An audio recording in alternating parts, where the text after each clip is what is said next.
Hello ladies and gentlemen, and welcome back to Formula Virtual Racing. We're here tonight in the Autodromo Hermanos Rodriguez, just on the outskirts of Mexico City, a beautiful high altitude raceway that is going to host tonight's round 8 of the Formula Virtual Racing Championship here in season number 7. We've had a bit of a great season so far. It is oh so close. We have lots of drivers motivated to win and lots of drama occurring, but one thing that's not so dramatic this week is my co-commentator. Brendan, how are you doing? I'm doing very well. We have a full grid here for the Mexican Grand Prix. Obviously, this track is fairly high up. In a way, it is the highest altitude track in the calendar, although it doesn't really have that much of an effect in FVR or in the F1 game in generals. Ultimately, it should be very interesting as our championship leader has a quali ban. Yeah, of course, Sylvester Gobadi did receive a qualifying ban for a major impeding of Legend Rosenberg in Paul Ricard. Some of you might remember, some of you mightn't. Of course, we did have the first FVR sprint in Paul Ricard as well. It was a great event, won by Lewis McWilliam, but the main race was won by Legend Rosenberg, who did take his third win of the season. But we're here in qualifying for the Mexican Grand Prix. Of course, Sylvester Gobadi is just doing his outlap and then back into the pits, and he is done. But I think very early on here, we'll pick somebody to go on board with who is starting a run. I suppose we'll wait because there is a lot of people on runs at the minute. Of course, there's a little bit of transfer news as well. We have Seb Millsy taking up a main seat for Williams, promoted in replacement of Yuri Wessels, and then of course Kyle Davis, brother of Sam, is replacing for the end of the season for Alpha Tauri. But Avesta hasn't followed the rules and he has continued on to start his lap, but I imagine he'll be coming in as we see Niall Kerrin taking the first spin, and he is around and facing the wrong way of the exit of the first chicanes. Oh dear, not the best way to start your laps anyway. It isn't, as we should be seeing the first times head onto the board very, very shortly. We see rounding the final corner to start lap still some people. We see Seb Millsy, who's starting a lap. I believe it's going to be the Williams at Glennon who'll get the first lap on the board. As across the line goes to Williams. It's a 16.9, but there is a McLaren behind, I imagine, is going to beat it. It's a 15.4 for Legend Rosenberg. Borbune slots in just behind with a 16.7. Not a bad attempt from the Dutchman. And then Tyler Davison for Red Bull Racing slots in just behind that, 0.5 of a second off the Dutchman. Still lots of laps going in as Thomas Main goes 0.7 off for Mercedes. That lap by Legend is just looking more impressive the more times that go in. As we see Avesta Gobadi, he is hopefully going to pull into, oh, he doesn't pull into the pits, so meaning he's probably going to pick up another penalty for not serving his qualifying ban. That could be a race disqualification if he sets a lap here, which is, it's not good. He hasn't set a lap. No, he hasn't set a lap, but it's still not good. We say hello to Danny Head Camper, who's getting a Thomas Main chant going in the chat. Kyle Davis sets his first lap as, oh, big slide for Gobadi there, but it's Liam Houseman who goes to 4th. Borbune is just ahead of his teammate Tim Wenting in 5th position. Borbune is, we see Lewis McWilliam heading through the S's on a lap here. We can see just passing his teammate on the left-hand side. Yep, so William, second sector is proper going to the game, but can't quite verify that just yet, given the presence of Legend Rosenberg at the top. But it should be another battle between these McLarens, as they will both be looking to close up on the Alpine of Avesta. But it's 15.3, it is fastest for Lewis McWilliam. It is Lewis McWilliam fastest, as we still await some people. We see Luke Davies flying around, heading in towards the Forrestal Baseball Stadium, as it used to be. It's still the Forrestal, but there's a racetrack through it, as you can see. Luke Davies flicking into the left. He's not had good results as of recent. Got a podium in the first FVR sprint, but it was a TNF in the main race, as Davies goes to 3rd position. Not a bad job at all for Luke Davies there, as Avesta Gobadi is into the pits now, finally. A little bit of a breach of the regulations, but we're not going to be to give out too much on it. We see Adrian Teich heading around the final couple of corners. Now, of course, 17 corners around the Autodromo Hermanos Rodriguez. Teich to the line. Had a very impressive race pace, I suppose we could say, in Paul Ricard, but the result wasn't to be after an incident with Jackson Turner and Lennon Rawding. Jake Marsh has just gone purple in Sector 1, so we're going to keep an eye on him as he heads through the middle sector. Yeah, Jake Marsh, he has got a good raw pace, but it's probably not quite come together in a way he would have liked so far this season. He picked up some alright results, but not enough to really mount much or title challenge. So now, 2 purple sectors. This is looking very good for Jake Marsh so far. Oh, and it's not. Oh, way to go, Brendan. That's a commentator's curse. As Jake Marsh was up on his time there, but he's unfortunately gone spinning, and he's binned it on the entrance into the far assault. That's not what you want to do at all for the Ferrari man. Ferrari really looked poor in qualifying. He's kind of carry on here, so obviously feels there's no damage on the SF75. As we see, one of the McLarens come out of the pits as well. Jake Marsh down, yeah, he's backed off, so I've really no idea why he's carried on.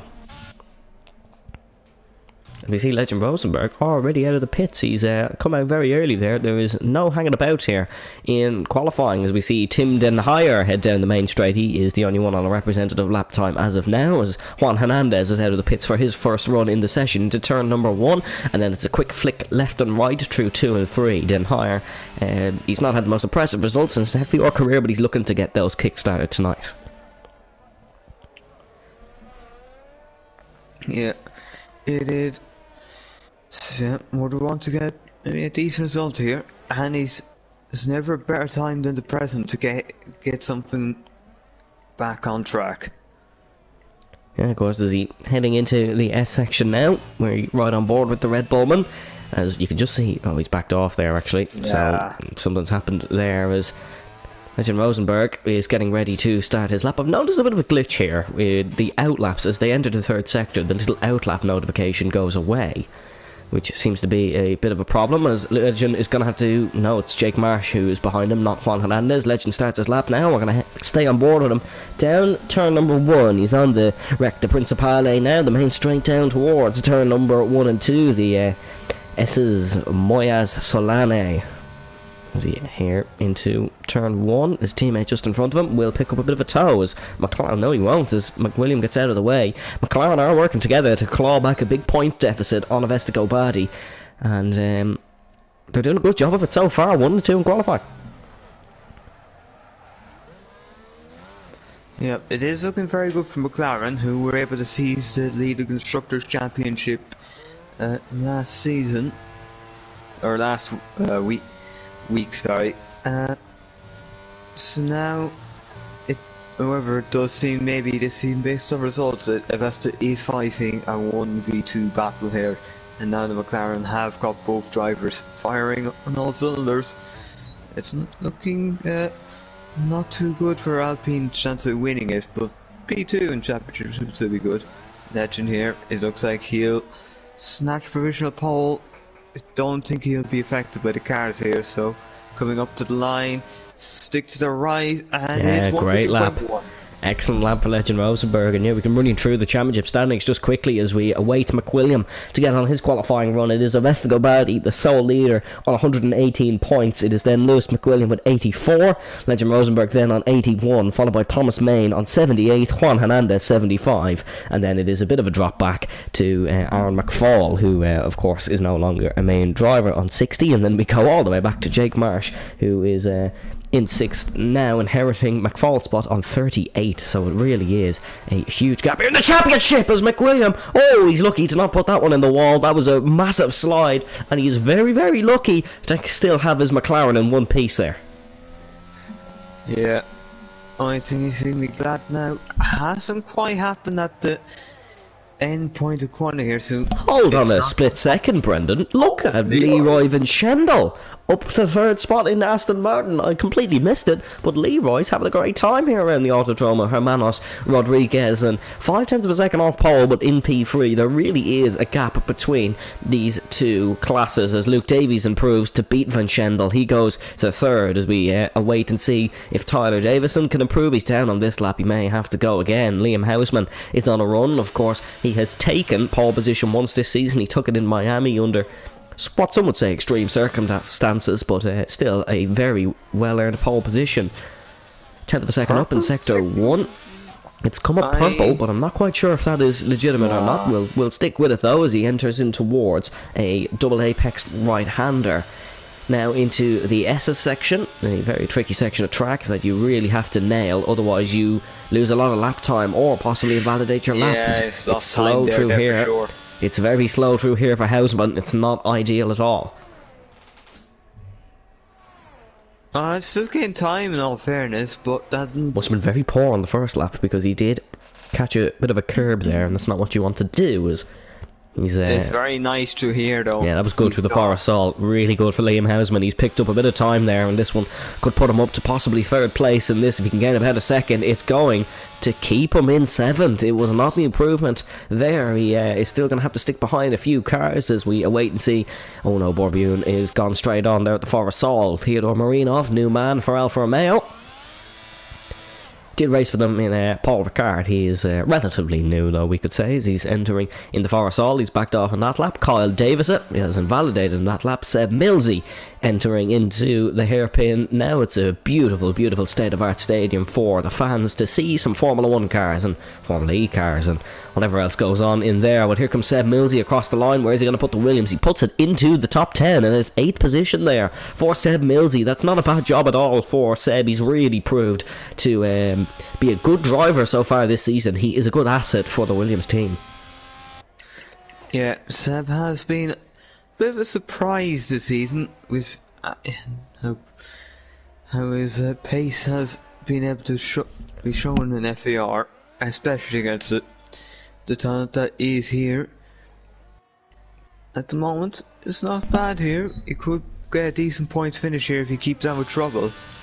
Of course, there's no sprint race, so we don't have that technical feature that we had last week. It's just a straight race. Jake Marsh is slightly down in the second sector. It's come up purple. It's no way purple because he's down on his middle sector time. That's where he made the mistake the last time, in towards the right-hander of the Forest, and now heading through the penultimate corner in towards the Peraltada. It's a long right-hander, which we will see some issues on the safety car restart. It's a really tricky one, and Jake Marsh, that's a lot better, goes up to 4th on the grid on the second row. Much better run for the Scuderia Ferrari this time, as we see Gif Pachero enter the pits. No lap on the board yet for the Ugandan. He'll have to go again. Yeah, so one Aston Martin having a very nice time of it. The other Aston Martin, not so much. Obviously, in this case, he is, well, a resident of the American continent. So I suppose that would count for not sure if it'll count for too much, but it might count for something. Maybe. Of course, he has go-karted before with current IndyCar champion Will Power, so he's definitely got some good expertise under his belt, as Tim DeHire, who we were on board with, does improve to 17th position, but it's still way off the pace. Niall Karen is out on track again, and keep an eye on Niall, of course. Great result in Miami. And he's been very, very impressive in the Formula Virtual Racing Academy series, which you can check out on 8:30 BST PM, of course, on Friday nights with Jake Scarborough. It's some good racing there. It's more chaotic probably than us here, but it's good nevertheless, as you can catch Brendan driving in it. I'll be doing a few reserve appearances hopefully towards the end of the season, and yeah, cheer on Brendan. He's still an outsider for the championship, but mathematically still in it, so go cheer on Brendan for the championship. Brilliant middle sector for Niall Karen. This could put him right up there, up with the likes of maybe the Seb Millsys and the Liam Hausmans of this world. As rounding the final corner, we'll see where Karen can go. Will he beat his teammate? First and foremost, he will. It's only 12th in the end, but it's a 0.5 of a second improvement, as I think that he's not 1.5 seconds off in the pace. I just think the front two are absolutely unbelievable at the top. As we take a look at Tim Wentink lock a wheel, and he's just preparing for his final qualifying run of the day, but we see McWilliam is going to be the first of the two McLarens. Traditionally, so far in this session, it's been Rosenberg who has set the first one, but Lewis McWilliam is first out on track now. Very early on here, still 2 minutes and 50 to go. Normally you see drivers cross the line with a minute, maybe 10 seconds or so to go. But we see McWilliam entering in towards turn number 1. Don't think that's going to impede Lewis here, but it probably would have been us maybe slightly wary of that. I do believe that was Gif Pachero who had a little off on the outlap, probably just cold tyres. Probably, but we see McWilliam purple in sector number 1. Of course, Lewis McWilliam made a mistake in the second lap. Heading to turn 3, kicks out the rear a little bit through the double apex right-hander, but into the SE section. He's looking good to take pole position here. Of course, we still have to wait and see what his teammate Rosenberg can do. Flying in left and right through this very tricky section. Doesn't invalidate. It's inch perfect for McWilliam so far. The Scotsman, of course, definitely knows how to take a pole position in Formula Virtual Racing. He's ran wide there, but he's kept it valid, and it was a brilliant middle sector. He's about 2.5 tenths up, but that's going to cost him, and that is a very costly mistake for McWilliam when it was all looking good. He's kicked out the rear, and that is really going to cost him, because he's not going to have the battery to go for a second proper attempt here. Rosenberg is on his second and final, or his third and final run now, as here comes Luke Davies to the line just to start a lap. It was, of course, that glitch we were talking about earlier, as Jake Marsh is going to come when Schendel is stopped in the middle sector, presumably to let somebody through, as Lewis McWilliam, he's backed off. I believe he still will have time to go for one more attempt. Yet there's a minute and 17 on the clock. He can get around and go for one more flying lap, and maybe it was a good call to go so early.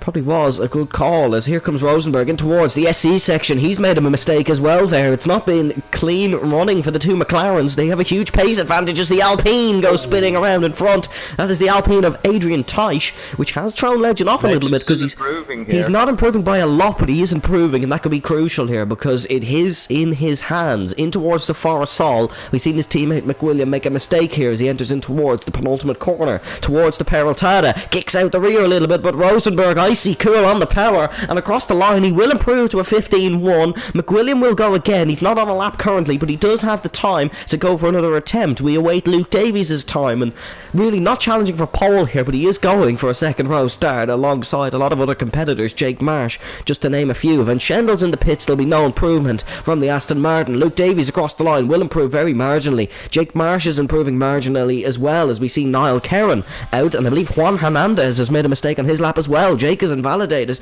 so it is a mistake on his run. Tyler Davison, we await time. He has he's started his lap very late, apologies, as there was confirmation of a mistake for Juan Hernandez. He's no front wing. Seb Millsy on a run as well. Rosenberg is slow. McWilliam in the pits. He's not made it round. It will not be pole position for Lewis McWilliam. He has not made it around. Next real challenger here would possibly be Tyler Davison in the Red Bull, as we await and see. He's rounding in towards the double right-hander is the Red Bull. What's going on with Thomas and Seb? Not sure what's going on there, but there's some on-track antics there. We wait and see the Red Bull heading around, as Seb's got a 5-place grid penalty for a collision with Luke Davies. That's not a good debut qualifying for Seb Millsy. He got it up to 11th, but it will be a 16th-place start. Davison's 3 tenths up in the middle sector. If he's a lot of time to find him, he could chuck it on the front row. Who knows, as Tyler Davison heads around the Forest Sol in towards the penultimate corner, and now around the Peraltada. The Red Bull racing car needs a great exit to cross the start-finish line here. Where can he jump? He does jump onto the second row, mind you. It's a great lap at the end there. He'll be happy with that. Borbune is invalidated across the line, and Glennon has backed off as well. Kyle Davis ends his session in the wall, and that, ladies and gentlemen, is qualifying for the Mexican Grand Prix. McLaren take a 1-2, although pole position's not really where you want to be heading into turn 1, is it, Brenda? Not necessarily.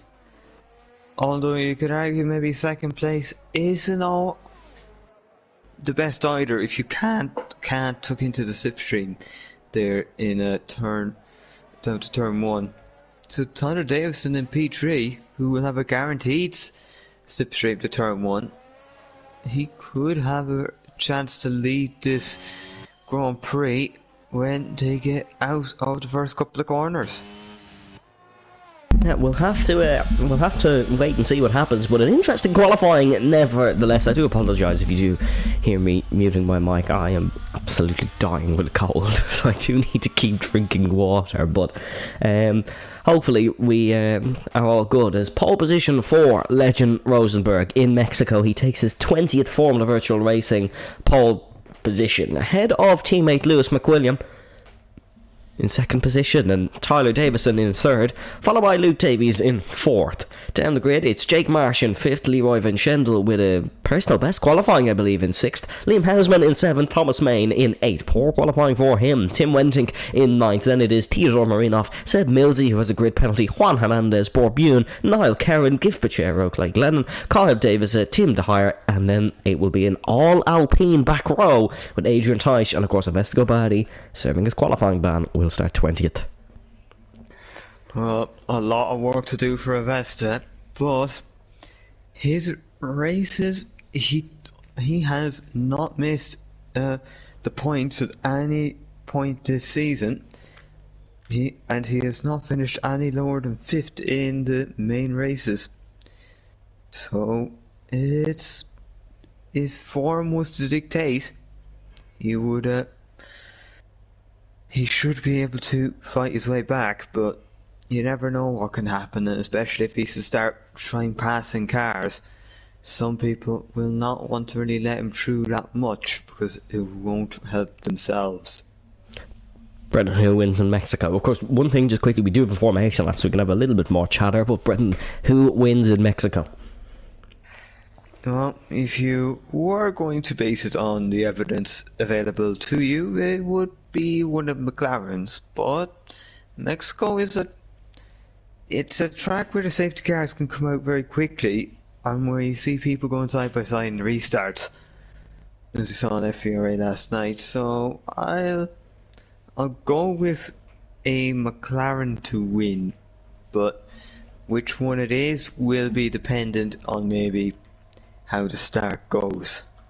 McLaren to win, says Brendan. Of course, we do a formation lap for the first time in a while. It's a joy to have formation lap. It's a commentator's dream because we can run you through the tyre strategies ahead of the Mexican Grand Prix. It's Legend Rosenberg and Lewis McQuillan both opting for the medium compound of tyres. Then it is Tyler Davison and Luke Davies on the mediums as well. Jake Marsh starts 5th as he feels he's had about 4 billion 4th and 5th place finishes. He's looking for more here in the Mexican Grand Prix. He's gone for the hard compound tyres. Leroy Van Schendel then in 6th as well, the Dutchman, on a bit of poor form since Monaco, but he's hoping to get back at it this evening. Liam Hausman then in 7th. He's back, was suffering with COVID, but he's back, and now we're good to have Liam at his full health. Thomas Main in 8th, of course, much better in the race than qualifying. Traditionally we should have him up there towards the end. Tim Wentink in 9th on the mediums as well, followed by Theodore Marinov, FVR's first Bulgarian representee. He's looking to do good here for Alfa Romeo, also on the mediums. Juan Hernandez then on the hards. He's been really poor in qualifying all season, but he's still up there in the championship fight. Borbune, Mr. Consistent, as he was dubbed last season, on the mediums as well, followed by Niall Kerrin in replace of Jack Redmond, who did send me a photo of him on an Aer Lingus flight before the race, so do appreciate it. Giff Pachero in 14th has gone for a spin, but he's on the hard compound tyres, and then it's the two Williams of Glennon and Mills, both on the mediums. Kyle Davison on the soft compound tyres ahead of Tim DeHire on the mediums, Adrian Teich on the softs, and then the man with the quali ban, Avesta Gobadi, goes for the hard tyres as well. I have never seen so many cars spin on one formation lap, but here we go then. It's a 4.304 kilometre circuit, or 2.674 miles with 17 corners here in the Autodromo Hermanos Rodriguez. It's one of the longer ones to turn 1. It's an 890 metre run from Legend Rosenberg's pole position spot to the entrance of turn 1. It's going to be difficult for him to keep that, I really imagine. Of course, it's FVR is a huge organisation, in fact, but one that just might be slightly bigger is the Olympics, which were held around here back in 1968, of course, for the Mexico Summer Olympics. Rosenberg points his car towards his teammate McWilliam. A tactic we've seen Lewis Hamilton use a few times. We've seen all drivers use it really, but Hamilton's just the one that came to my head. We await Adrian Teich into the grid spot, and we're going to get ready to go any second now. Hello. We await and see as lining up on the grid. We are waiting one of the Williams with a valiant attempt at parking. 2, 3, 4, 5 red lights here in Mexico. We go racing here in Mexico City. There's a bit of a delay on the grid. It looks like, oh, what's going on there? We go racing here in Mexico, and it looked like there was a bit of a glitch off the line. Tyler Davison's got the launch of the ages, but it is a drive-through penalty for him. Lewis McWilliam is tucked in behind Legend Rosenberg as we wait and see. Down at the turn number 1, what happens here? McWilliam around the outside of his teammate Legend Rosenberg. Can he try and force his way through? No, yes he can actually. Round the outside goes McWilliam. The McLaren's off the circuit, and Legend Rosenberg keeps second position here. Liam Hausman up 3 spots of 4th, side by side with Luke Davies. And look at Hausman on the outside of McWilliam. McWilliam big dive on Rosenberg. The two teammates battling here on lap number 1 of the Mexican Grand Prix. Thomas Main and Luke Davies, 2 more teammates. Big dive from Hausman on the inside of McWilliam. It's actually pulled off for Liam Hausman. That's an unbelievable move into the double apex right-hander. We drop down a little bit. Seb Millsy up 7 positions on the start. He's got a great launch, and he's battling with Tim Wenting, who is trying to get past Jake Marsh. But 2 drive-throughs in this one for Tyler Davison and for Jake Marsh. I don't really think it was a glitch. I think it was just a start lights glitch for us, and then they actually did jump the start. And of course, once one person jumps the start, the other will almost follow suit, as we see Thomas Main getting one of the better starts as well. He's up 3 spots. Seb Millsy with a big dive on Tim Wenting. And this could allow Borbune through the 3 wide, heading into the Peraltada. That's a really difficult spot to go 3 wide, as we see Tyler Davison in and Jake Marsh in to serve their drive-through penalties. That's really tampered with their race and their race-winning attempts here, as we see Borbune and Mill side by side into turn number 1. There is the Haas of Tim Wenting in front, giving Borbune a tow, and now he's pulled over to block Mills into the braking zone. That's beautiful team play from Tim Wenting, the 2 Dutchmen working in unison, as he's gonna hold it round the outside. That's a splendid overtake by Borbune. That is magnificent there, but Mills still gonna get the run on him, and the Briton might just have something to say, but no, Borbune keeps the spot, and I gotta say, that's a really well worked pass by both the Haas drivers. McWilliam is being held up a little bit by Hausman here, and it's allowing Rosenberg to pull away. Oh no, Liam Hausman!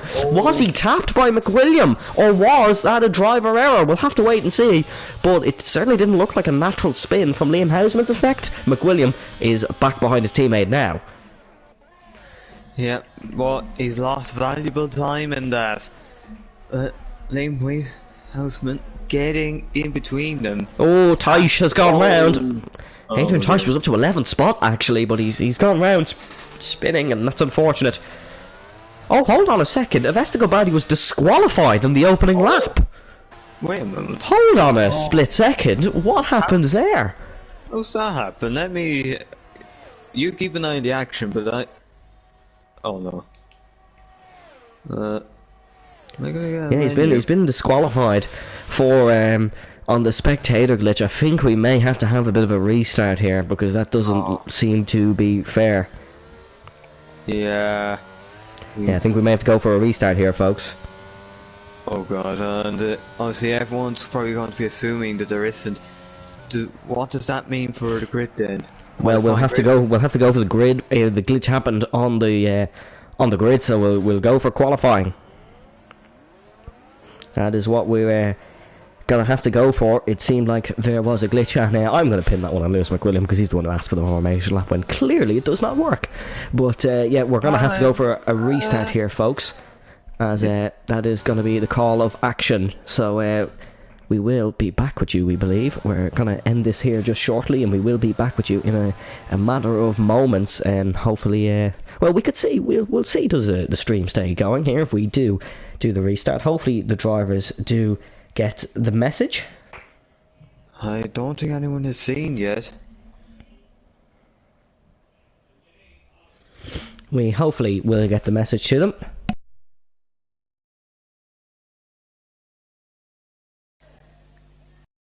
Avesta has just seen it now. I'm assuming he'll inform the others. Hopefully, we hope to get going any second now. As yeah, we hope to get going. Seems like the stream is still going, so yeah, it's another bit of chatter for us, I suppose. It's another bit of gossip you're going to hear. Me and Brendan chat for a little bit as we look to end it at all. Yeah, I think everyone's got. I think they've got the message according to what Brendan is reporting back to us. Yeah, I was just seeing cars flying and penalties. You can tell things have now changed. You can kind of tell when the drivers can tell, because normally you see someone go flying off into the distance. Hopefully we can get going fairly soon, folks. We'll try to get everyone in really quickly. You will get a bit of a blue screen now, and I sincerely do apologise for it, but it's just to get everybody in time. We don't have a capture card, so we can't just go to a cut screen, and I wish we could. It would be marvellous, but we'll try to get everyone in exceptionally quickly, folks. Of course, these things do take time, but you get to listen to me and Brendan chat for a little bit more, and who doesn't love that?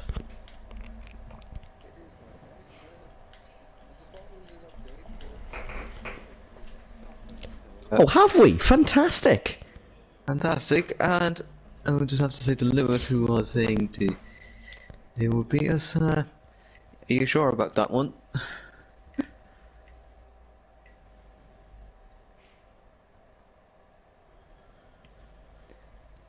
As hopefully we can get everybody in quickly. And yeah, we can confirm, folks, that the grid will be from qualifying.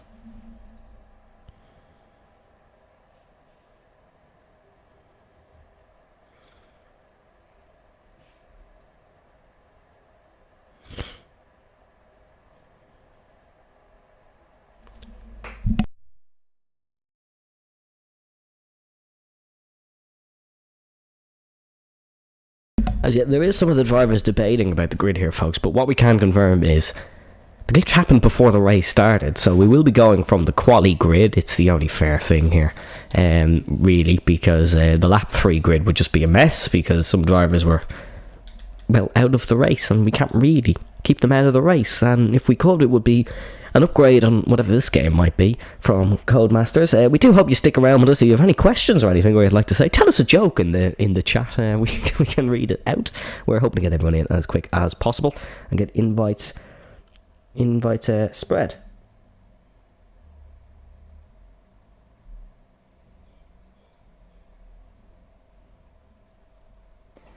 I'm assuming it is. Well, yeah, that's the DSQ. And how did that actually happen? I have no idea, really. I genuinely don't.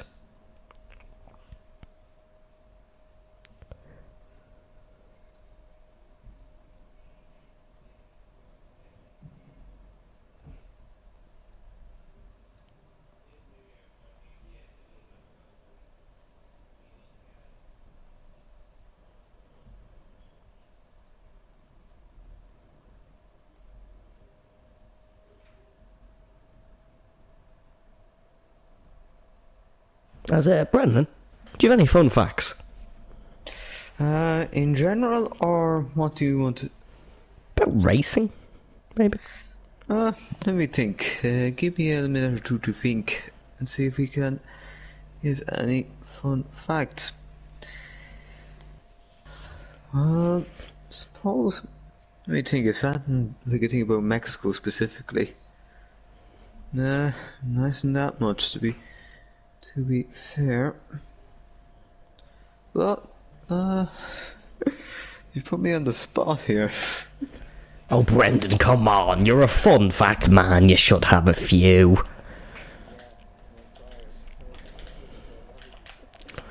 Oh well, we're trying to get the grid started here, folks, because the drivers would rather debate about the restart than actually help us here in Formula Virtual Racing. Yeah. Wouldn't be FVR without debating.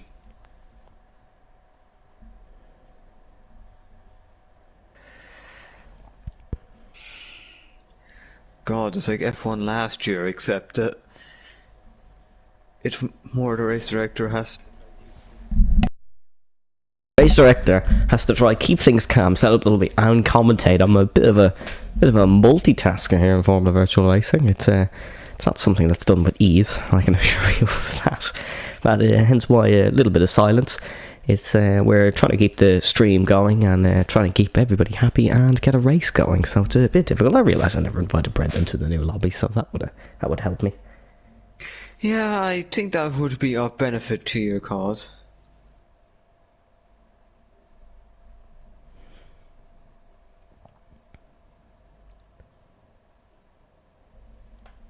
But we're being asked in the chat, no, the formation lap will be off.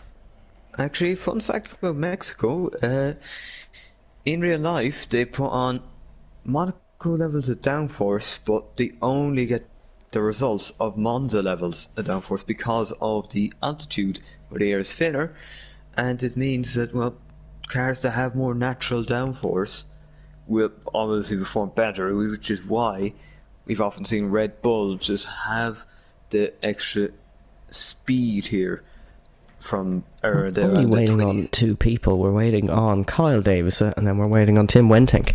And then we can get the grid and get going. Oh, Kyle is here. Who are we waiting on now? Oh, we're waiting for Kyle to select a car. And then we're waiting on Lewis to select a car. And somebody has left, so that's always nice. Oh, right. That makes sense then.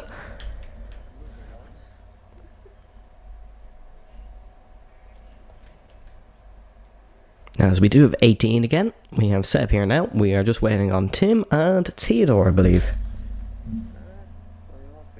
Hernandez has the most points in FVR history, but has never won the championship. He said to himself that he was the king without a crown.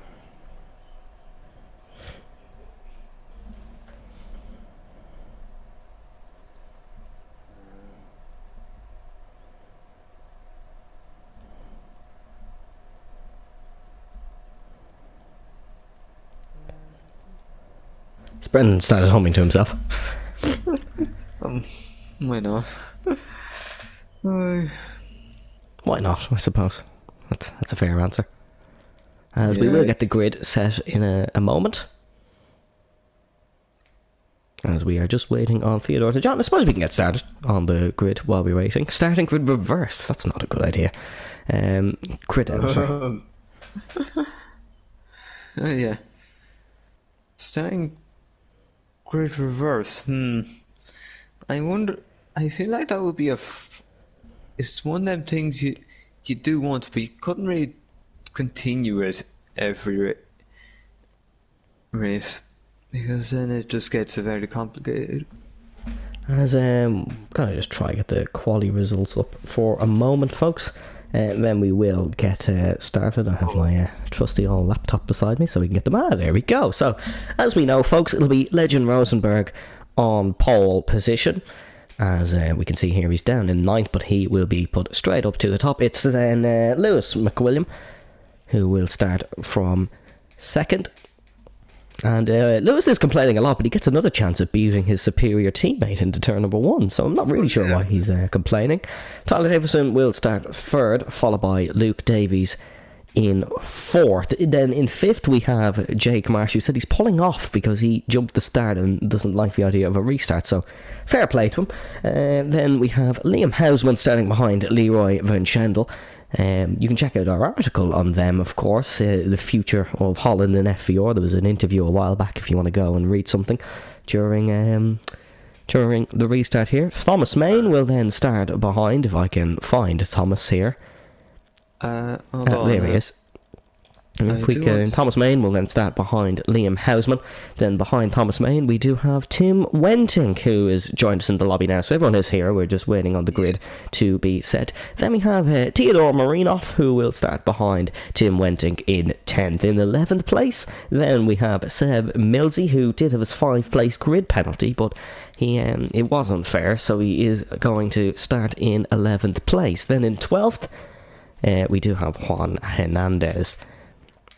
In 13th we have Borbune, who's already there, and then in 14th we do have Niall Kerrin, who got a great race start, so it's unfortunate for him that we do have to have a restart because he did have a really good start. After Niall Kerrin, then it is Gift Bachero, and then it is Glennon in 17th. Then we do have Kyle Davisa. In 18th, then we do have Tim DeHire. 19th, Adrian Teich. 20th is Avesta Gobadi. We're all set to go here in Forward Virtual Racing, as all the settings are correct, and we should be getting going any time soon, folks.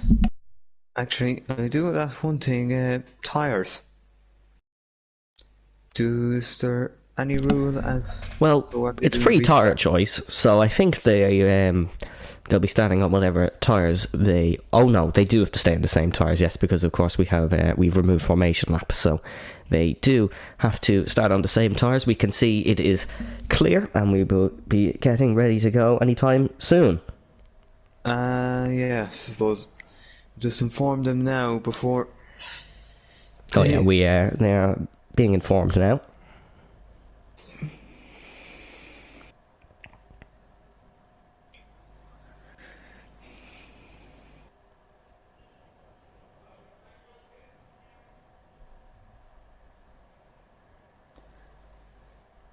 Brendan, any predictions on who's going to win this one?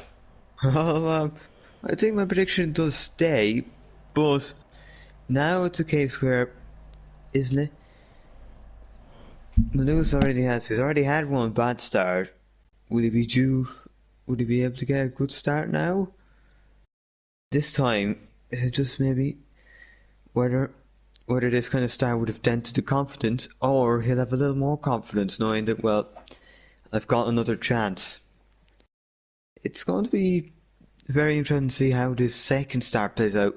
Some people probably won't get as good a start, some people will get an even better start. So now, well,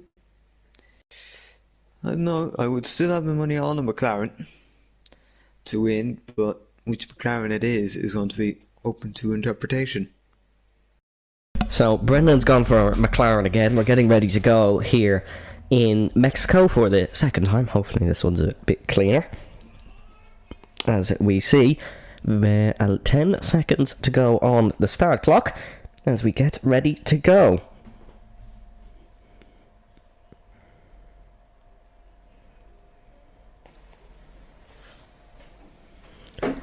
As here we go, around the 4.304 kilometre Mexican Grand Prix. If you've stuck with us during the restart, we really do appreciate it.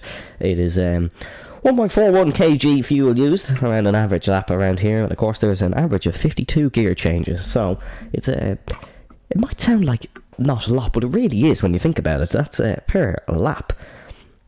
So we're getting ready to go. Of course, drivers have to start on the same compound of tyres and try not to get disqualified before the race even starts, because that would be a bit of an issue again, wouldn't it? But we're getting ready to go, and Brendan, is strategy going to play a big part here? Yeah, usually the recommended strategy by the game is hard-medium, but medium-hard has proven to be a good strategy purely because safety cars will come out, and if you're in hard-medium, it's going to compromise your entire race. So it's going to be very interesting to see here. As we hopefully are getting going in any time soon. There's no timer on our screen, which slightly scares me, but hopefully we're going to get going.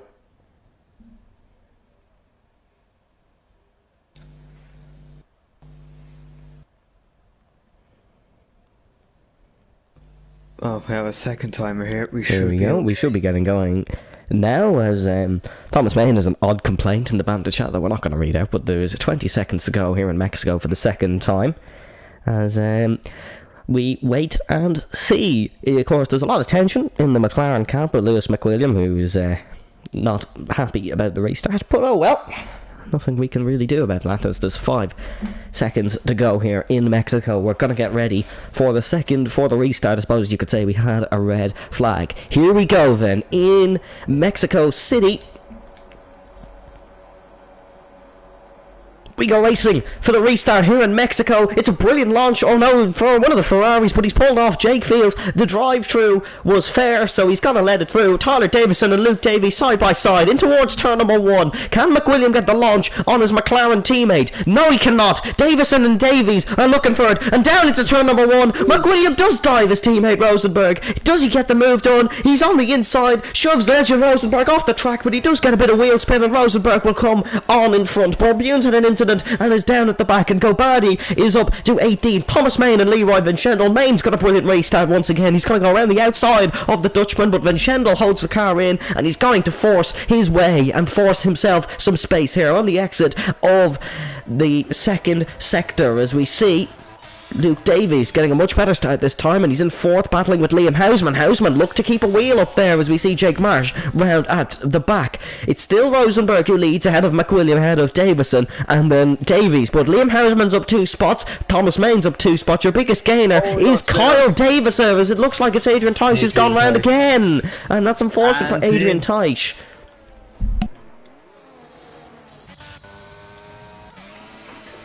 So, as we see there, Kyle Davis, of course, getting the best start. Aaron cheering for Lewis and Avesta. Rosenberg sets the fastest lap of the race, as to be expected, but Tyler Davison is looking to try claw in on the Scotsman in front. Of course, these two have battled many times over the previous years.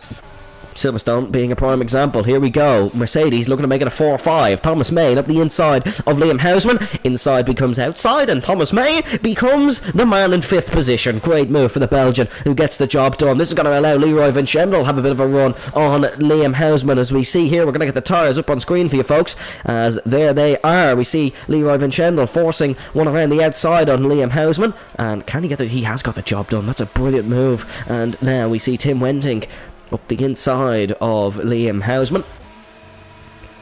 And he's got that job done as well. Liam Houseman's lost 3 spots in a matter of corners. That's not good for the Dutchman, as does Liam Houseman have some damage. I think Liam Houseman may have some front wing damage. Just look at this Alfa Romeo through the corners. It is really, really struggling. I think he may have some damage. It's not very visible, but Kyle Davis is looking to take a 9th spot on the opening lap here. It would be a really good move if he could get it done into here. It's oh so tight, and Kyle Davis has gone round the AlphaTauri with a 360. He's on the apex, and everyone is really lucky to avoid him there, and thankfully the ghosting system coming in very clutch. As we see, look at Glennon going around the outside of Marinoff. This is a really bold move in the Peraltada, but can the Williams get the job done? It would be an excellent move if it does happen. Theodore Marinoff defending from the Williams behind, of course, as we enter lap number 3. McWilliam is back within 0.5 of a second of his teammate. Here we go, drag race down into turn number 1. The Bulgarian is on the outside, and who's going to break the later of the two? The Williams breaks the later of the two and sticks a wheel up the inside. As now, there we go, there's a bit of contact, and that was kind of to be expected. all over here.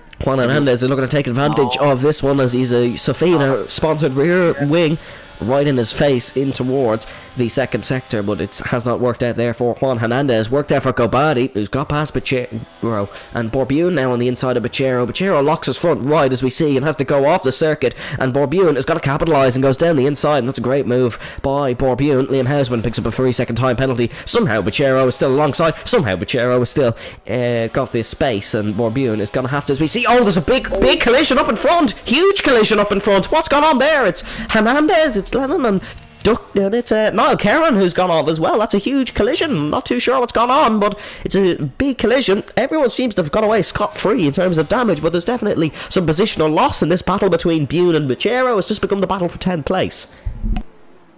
Yeah, we've got a bit of a disconnect now, but there's much to Marinov, and then you've got Borbune heading up a group of cars here that include Kyle, Seb, Jake, Avesta, Juan, and Juan not so much, but he is close enough, I suppose. Zeke Glennon, first pit stop of the race. Thomas Main is all over the back of his teammate. There may be some team orders here from the Mercedes camp to let Thomas Main past Luke Davies, although Davies is still has good pace, so I can't see why they do it this early on. But it is a 1.8 second gap between Luke Davies and Tyler Davison, and even if Thomas Main could go past Luke Davies and then get up to Tyler Davison and let him back through, they could work something like that. But really the main thing here is latching onto some DRS from the Red Bull in front, and I suppose a lifeline would be if Tyler Davison does go for a bit of a move on Lewis McWilliam, but have to wait and see how that one plays out, as Seb Mills picks up a 3-second time penalty. He's not the first man. Liam Houseman was the first man. It was Jake Marsh working his way back up to 13th, and he's got past Seb Mills, so obviously Seb was really out of shape in that middle sector.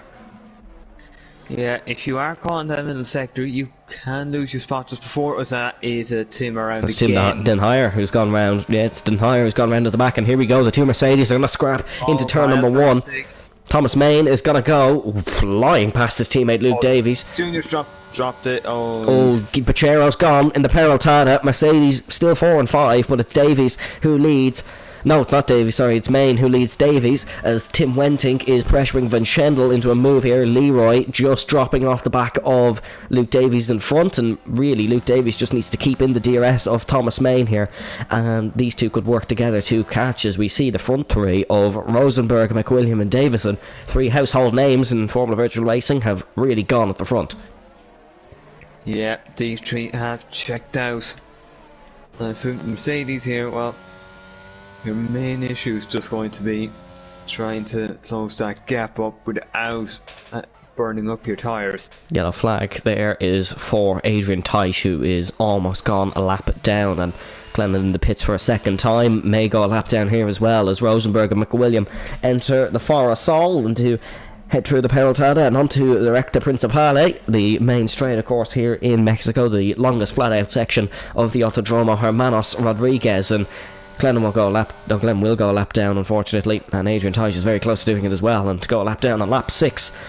Bit of a 36 lap race is really not good going around Mexico. Of course it's a short track, but still you never really want to go a lap down in racing. Davies is kept with his teammate Main, but that unfortunately has invited Van Schendel back in here. There's a yellow flag in sector number 3. That is Niall Kerrin, who's gone round at the back actually, so Kerrin really not having a good day in his AlphaTauri.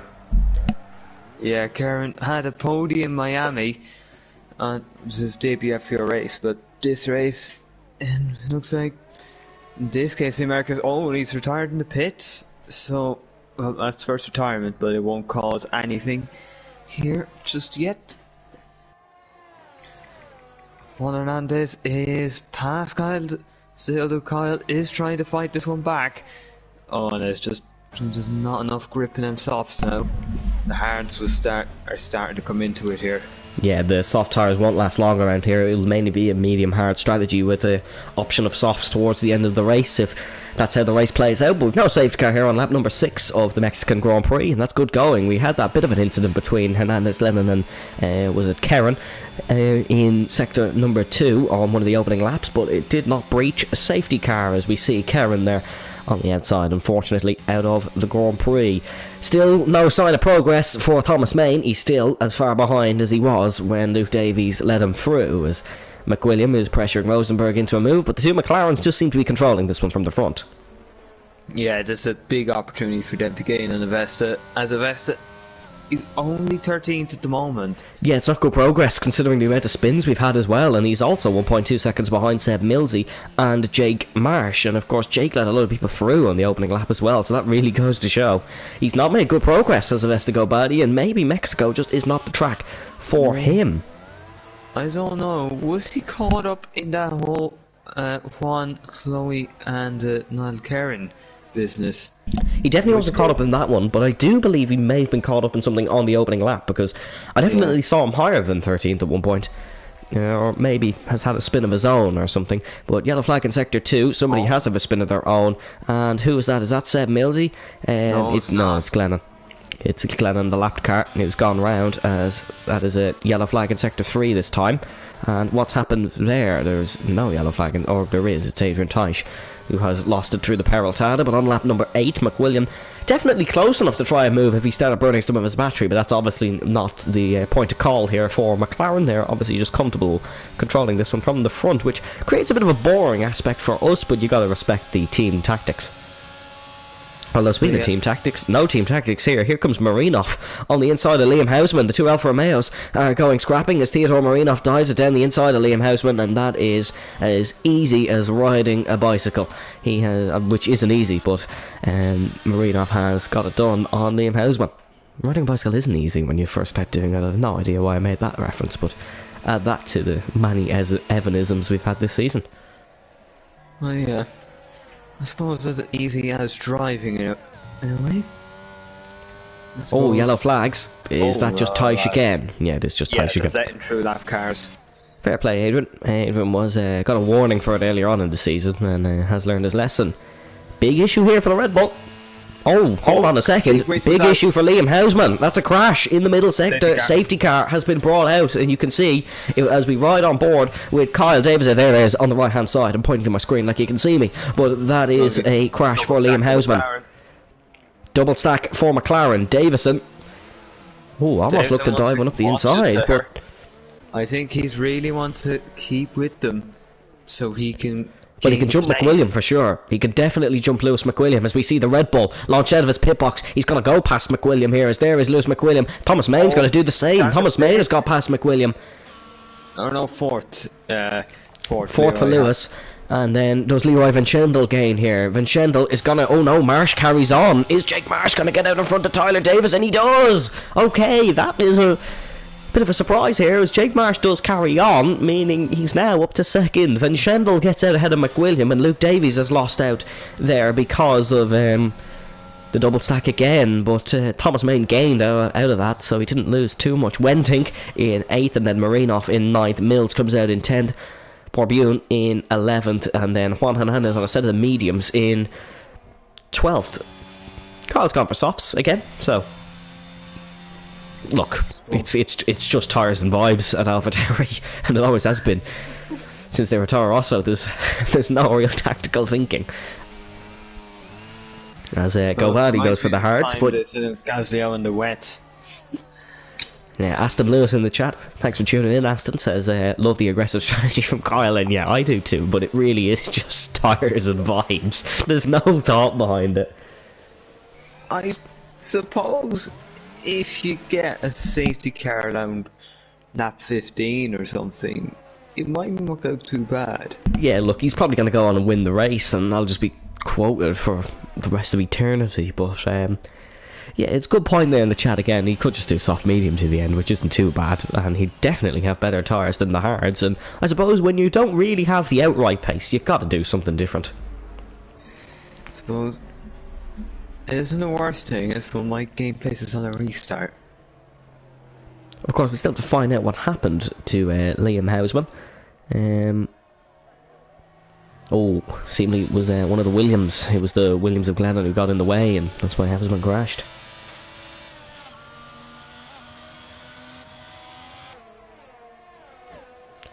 Or seemingly not. Seemingly he just got a couple of warnings from that, and he's more annoyed about picking up a 3-second time penalty than actually crashing out of the race. But we're on map 10 out of 36. It's been a fairly clean one so far. It's not been the most exciting Formula Virtual Racing Grand Prix of all time, but now with Jake Marsh, Tyler Davison and Thomas Main ahead of Lewis McWilliam, it might just start to be. And as it stands now, Legend Rosenberg would gain 25 points on Avesta Badi in the championship, and that would just bring him right back into things. Yeah, it mightn't be the worst thing if he can just get him back there. But of course, it's a 34-point gap. The maximum Rosenberg can gain is 26, so he can only go back to within 12 of Avesta Badi, but 12 is a lot easier to gain than 35. Yes, obviously that it is simple mathematics, but honestly, anything can happen in FVR, and it usually does. Legend, he has a buffer here to use, and I assume Tyler will be fuming because Jake has now placed himself in between him. Yeah, and that's a good call, actually, Brendan. That is a really good call. Tyler needs to get past into the SE's Moyes Solana, or as normal people call it, turn number 1, on the restart lap. There's no question about it. He needs to be passed heading into turn number 1 on the opening restart lap. It's not going to be racing this time as we do await Adrian Tice to catch up, and I believe Adrian's got a lap back, so he will be on the lead lap next time round, which is good to see. It's good to see him get a lap back on himself. Of course, when everyone pit, he obviously didn't, carried on, did a pit stop a lap after, and it mightn't be still a good spot for Adrian, but at least he is still thinking cleverly. Yeah, so of course, a fun safety car fact I can bring you is, that, oh my word, we've just gone on board with Adrian Tice as he's hockeyed it across the curb, and as a hockey fan, he got a bit too close for comfort. But the final corner, the Peril Tala, of course, it's a tricky long right-hander, you'll see in the restart, but it used to be banked, and there used to be more crashes on it than laps almost in the old Formula 1 races, but really every Formula 1 race back in the 60s was dangerous. Well, yes, it used to be you're more likely to die in Formula 1 than you would if you went to space. But now you're more likely to die going into space than you will be driving in Formula 1. So, and of course, there's no chance of death really in sim racing. As Seb Milsey has gone for a bit of a spin, so there's no chance of physical death, but certainly your ego can be burst a little bit, as we see Seb spin under the safety car. Yeah, spin under the safety car is never a good thing for the ego. Usually. We've seen a lot of them this season as well. I think it's because the tyres, when you come out with, they're much colder to start off with. So you have to do a lot to get them up to temperature. Yeah, of course, there's no tyre blankets anymore. Well, no, you have tyre blankets, but they don't keep them to the same temperature as before. Oh yeah, they're different, they're and going to of be course, phased out. as we head through the Forrestal Stadium, of course part of the Magdalena Sports City here in Mexico City, as Kyle Davis has got a 5-second time penalty. We get ready to go here, rounding the Peraltada, as we said, used to be a formerly banked corner, as we go racing here in Mexico. What a brilliant restart for Legend Rosenberg. Tyler Davison, as we said, he's already alongside Jake Marsh, but look at Thomas Main getting himself involved in this one. Here we go, down towards turn number 1, 3 wide between Ferrari, Mercedes and Red Bull, 3 of the big dogs in racing, as Tyler Davison is in a bit of a sandwich here. Thomas Main's got to go for the boat. No, he backs off, and Tyler Davison is up to second place, and Jake Marsh is a little bit of a cork in the bottle as Thomas Main, oh, that's an aggressive send. He puts Marsh off the circuit, and Jake Marsh may lose another spot to Lewis McWilliam here. Tyler is through, Thomas Main is through. Is Lewis McWilliam through as well? He's going to have to break the later of the two. Jake Marsh backs off and knows this is not his race, and round the outside goes Lewis McWilliam, and Jake Marsh just tucked in. But it's Rosenberg, Davis and Main is the front 3. McWilliam is right on the back of Main and arguably has the better pace. Van Schendel in 6th, it is Davies 7th, and then the two Hasses of Wenting and Bune, as we see Juan Hernandez.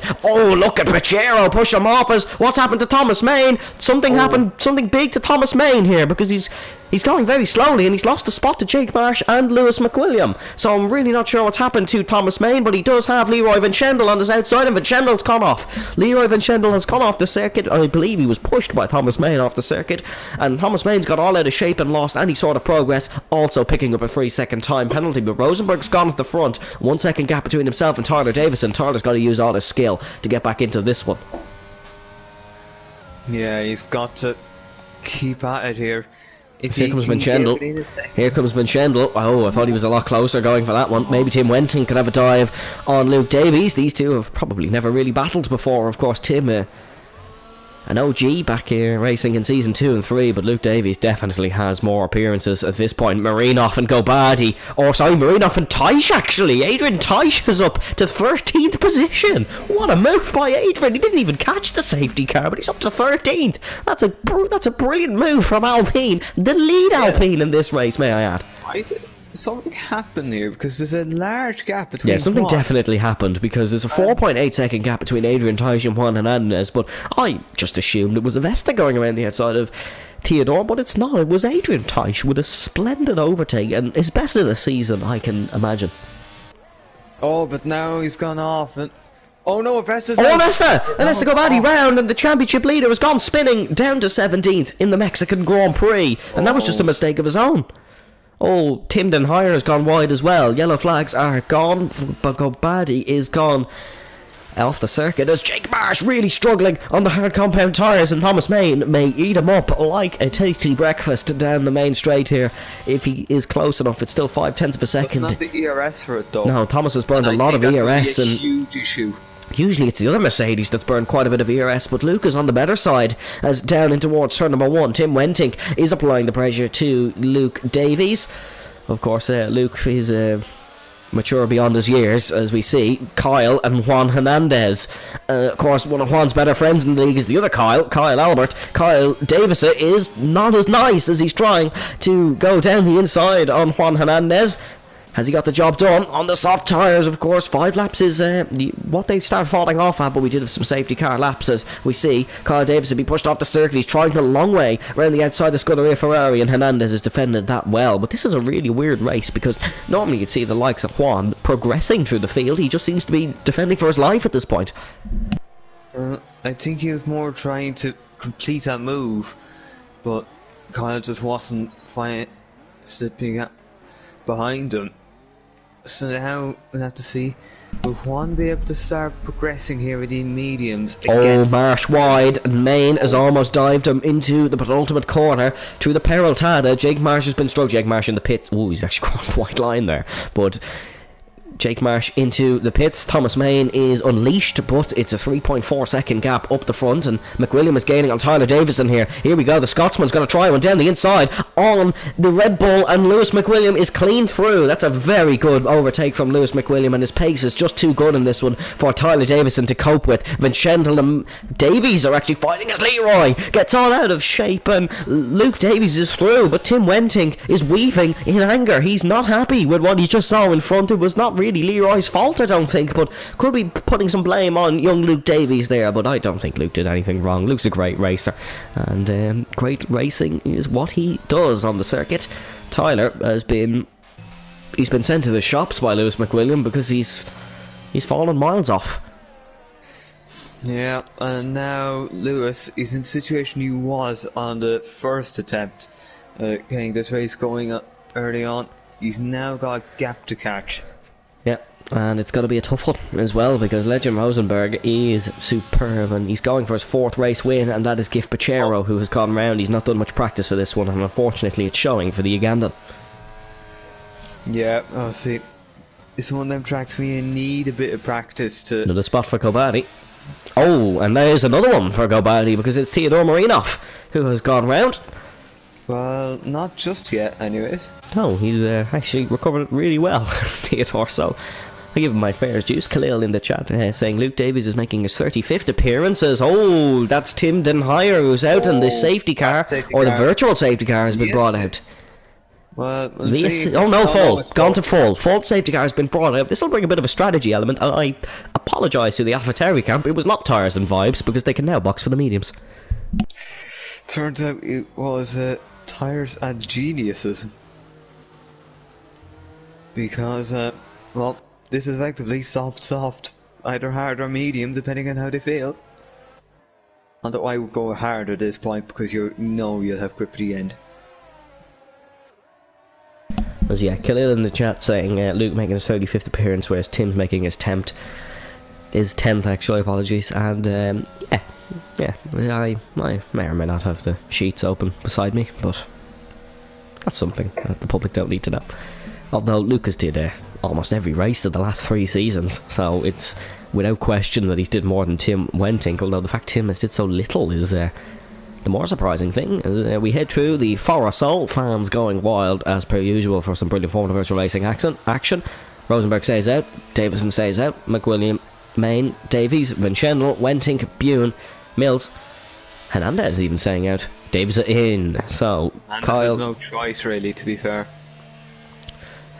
Kyle Davis into the pits, and it feels very, very weird saying Kyle Davis and actually being right, because of course Sam used to race on Kyle's account, as Kyle is actually serving a 5-second time penalty here. He must have picked one up and goes on to the medium compound tyres to the end of this race. Gif Pachero also venturing onto pit road. Oh, we're back to IndyCar. Yeah, why did I say pit road? I suppose now that we're talking about IndyCar, why is this not being made to a smaller screen and having ads played? Yeah, of course, you can check out Formula Virtual Racing on all our social channels, Instagram, Twitter. Make sure to subscribe to our YouTube channel. You can find all extra content, especially on our Instagram. That's the main one, where if you want some really good interviews and some really good content there, you can check it out. And yeah, make sure to subscribe to our YouTube channel. We are on 239 subscribers, so thank you for the new one who has subscribed during the Mexican Grand Prix. We do hope you're enjoying, and thank you, Brendan, for letting me plug an advertisement. I would thank our sponsors, but we don't have any, so we are still awaiting that. If you want to sponsor, Formula Virtual Racing, you can slide in to the DMs and we can work out an agreement. But if you want to check out some of our partner leagues, you can check out Formula Super Cup, as run by the Davison brothers. You can see Kyle Davison, who we're on board with now. You can catch some brilliant Tier 1 and Tier 2 action tomorrow night on Twitch on TV/Formula_Super_Cup. You can check out Nitrous Racing League as well, as I think they race on Wednesdays, I don't really know, but you can check out them as well, and make sure to check out all our partner pages. Of course, you can check out BoyF1, the official statistics partner of Formula Virtual Racing. You can check out Formula Today for one post every 6 months, as Liam Houseman leaves the session. No, see, he was a early retiree, so I see, well, him leaving isn't really going to affect much, but no, I suppose after last week we thought, much like Russell when he got his first points in Adrian Teich getting a bit closer to one. We've had one too many saved car incidents so far this season. I don't particularly want another one. Yeah, but thankfully Adrian Teich had the sensibility to avoid it. Well done, Adrian. Of course, Adrian, back in the day, has won a safety award in Formula Virtual Racing. He won cleanest driver of the season, or had some name like that. So Adrian's definitely one of the cleaner ones in the league. Unfortunately, pace hasn't been with him so far this season, but he's come into his own a little bit in France and Mexico, because he's running in 11th position here in Mexico. Oh, I do hope he gets to score points. I'd love to see that, as the safety cars in this map. Look at those who happen to have a few penalties. Thomas, Tim, Borbune, Seb, and then some behind like Theo, Jake, Kyle, and Gift. So, here we go, then. Second restart, lap 18 out of 36. It'll be Legend Rosenberg who leads us away, ahead of Lewis McWilliam and Tyler Davison. Lewis has got that gap closed, and there's no Ferrari and Red Bull in between him and his teammate. But the McLarens want to avoid everything. They don't want to hit each other as we get restarted through the Peloton. Legend Rosenberg gets a brilliant restart as we go racing here in Mexico, and that is Leroy Vincendo gone across the circuit and spun. That is a common problem here in Mexico, as we're 3 wide between Wentig, Mills and Bune. Here we go down into turn number 1. Look at Tyler Davison going alongside Lewis McWilliam as well, but McWilliam holds into turn number 1. They all come bombing in, and it's going to be Juan Hernandez who really gains a lot on the medium compound tyres through here. Bit of argy-bargy in front of him, but he seems to have survived as down in towards turn number 4. It's still McLaren 1-2. Davison under big pressure from Thomas Main. Thomas Main, he's going to try around the outside of Tyler Davison. Oh, he is not, is he? Oh, that's almost a beautiful move. It's a really argy-bargy, and I'm not quite sure that's allowed, Thomas. He does let the Red Bull back through, as it was a bit of an aggressive move, as Brendan has had a couple of internet issues there. I'm not really sure what's happened, so I'll be going solo for the next couple of minutes. We do hope we can get Brendan back in, as Kyle Davison is past Borbune on a fresh set of the medium compound tyres. Lewis McWilliam is 0.5 of a second behind his teammate. Tyler's lost out a little bit due to the battle with Thomas Main. Tim Wentink right on the back of the 2 Mercedes as well, as we seem to all cleanly be through the opening lap, apart from Leroy Vincendo, as there goes Kyle Davison past championship leader Avesta Gobadi. Avesta's no pace in this one. I'm really not sure what's happening, as we do hope we can get Brendan back in very shortly. Lewis McWilliam tucks into the slipstream of Legend Rosenberg. Let's hear the McLaren roar down into turn number 1. As, Avesta Gobadi's definitely picked up some damage. He's into the pit lane, as well as Theodore Marinoff. Here comes Marsh, past Adrian Teich, who has, he's pulled over a bit too early there. I wouldn't be happy with that one if I was Adrian. Jake Marsh has gone in way too hot, but Adrian has kicked up the rear, and he's lucky to avoid a spin, but that's good car control from the Canadian. As we see Lewis McWilliam still gaining on his teammate, and Tyler Davison is still keeping with them for the moment, but only for the moment, as Legend is not going to be able to pull away as easy with having multiple cars behind, because of course if he makes a mistake, it's not just 1 he is behind, it's 2 or 3 or 7 or who knows, as we look at Juan Hernandez into the SE section trying to get past Seb Millsy. Seb being a little bit of a cork in the bottle for Juan's progress here. Juan needs to get the move done soon. Oh, massive snap. Oh, Ferrari contact. And Juan Hernandez has had a huge snap, falling straight into his teammate. And Jake Marsh has spun it round. Juan Hernandez is oh so lucky to not hit the barrier there. That is a really close call for Juan Hernandez. And now Gift has dived him up the inside. And Juan has gone spinning round again. That was a bit of a stupid move from Gift, I feel. As Tyler Davison's gone spinning. Tyler Davison has hit the wall at the peril data, and the Red Bull is out of this one. That's unbelievable drama here. Tyler Davison has gone spinning at the peril data and is down to 11th, spotted into the pits. Both Juan Hernandez and Tyler Davison coming a cropper on that lap. The two McLarens are free up the front. Brendan, are you back with us? Yep, I am back now. I have missed a bit here. I would like to, so far I can judge here, it looks like I found 1-2, but it's now Mercedes 3-4. Juan had a massive snap through the S's, caught it, and then got spun round by Jake, then dived by Gift and got spun round again. We've no idea what happened to Tyler Davison, but he did hit the wall at the peril Tada, and he's now out on track on a set of the soft compound tyres, trying to work his way back into this one, as Lewis McWilliam now has a clear fight with himself and his teammate, although he just does seem to be tucking behind for the moment and not going too aggressive. Two Mercedes, though, are in a great position here, as it's an all-Mercedes powered top four. Jake Marsh getting past Seb Mills, and Jake, you know, hasn't suffered too badly from hitting his teammate round, although I don't really think it was Jake's fault, because Juan did have a massive snap and his teammate unfortunately was planted behind him. Kyle Davis has worked up to 9th here, and Avestegobadi pulled into the pits we've seen on the restart lap, and he has gone on to 9 lap old mediums. Avestegobadi is not even looking good for points here today. It's been a really poor race for the Ukrainian. Yeah, he hasn't had... He's been able to even get something from oh, here comes Kyle Davis. Kyle Davis has made another move on Adrian Teich, and now Seb Millsy is the next man. Kyle is flying on these mediums as Adrian has had he's had another snap, and you know what, fair play. How have you caught that one, Adrian? That is a really impressive catch. They're still on for points here at the moment, I do believe.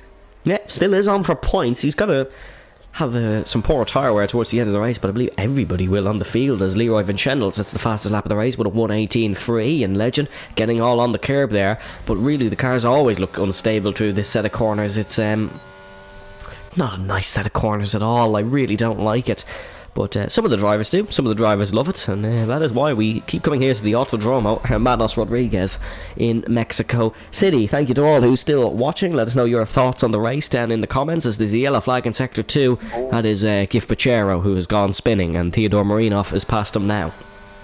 Yeah, I think for the races that Gif Pachero has been driving in, he has a 100% point scoring record, but I do believe that will fall. As you see Gobadi get past him as well now, so he hasn't even really recovered, and Tyler Davison as well. Tyler and Avesta could go scrapping here, and whether it ends well is another question, as Gift just makes his day worse with a 3-second penalty. Kyle Davis up the inside of Seb Mills. It's the two new boys, the new teams who are scrapping here, and Kyle is all out of shape exiting turn 3. Seb Mills may keep this one, as it's Gift Pachero's gone round again, and Adrian has finally gone through turn number 3. He's been struggling there all day and finally goes spinning as Tyler Davison flies past Avestegobadi, and we get some laps without action, and then we get some laps with all the action, as Tim Wenting is 0.3 of a second behind Luke Davies, and that is Gift actually out of the race. That is on the race circuit. We could go to a safety car here, folks. That is on the circuit.